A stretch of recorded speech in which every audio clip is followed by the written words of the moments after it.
আপনি বিদেশে থাকেন, দেশে থাকেন, চাইতেছেন বিদেশে আইবেন, জানি না। তবে এতটুকু কইতে পারি ভাই, দেশে থাইকা রাত্রের 2:30-3টা বাজে খিদা লাগলে কখনো চাইল বসায়া তার ভিতরে হলুদ, মরিচ আর লবণ দিয়া তারপরে খাইছেন? এই দেখেন, চাইল বসায়া হলুদ, লবণ, মরিচ দিয়া তারপরে খাইতে হইতেছে। এটাই বিদেশি ভাই, প্রবাসী। সবাই মনে করে যে ভাই প্রবাসী অনেক সুখ, অনেক মজা। না ভাই না। হ্যাঁ, মজা আছে, সুখ আছে, কজনের কপালে থাকে। আপনার মনে হয় কি আপনি দেশে কষ্ট করছেন, বিদেশেও সুখ হবে?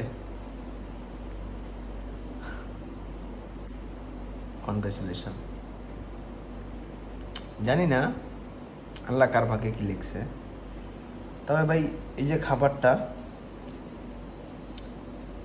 আমি প্রায় খাই, কখনো শো করি নাই, আজকে শো করলাম কারণ মনে হলো দেখানো উচিত যে রাতের 3টায় ক্ষুধা লাগলে আর কালকে শুধু দুপুরের জন্য ভাত থাকলে, যেটা আপনি ডিউটিতে গিয়ে খাবেন,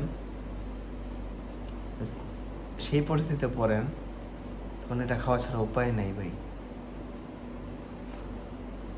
এটাই ভাই বিদেশি ভাই, এটাই প্রবাসী।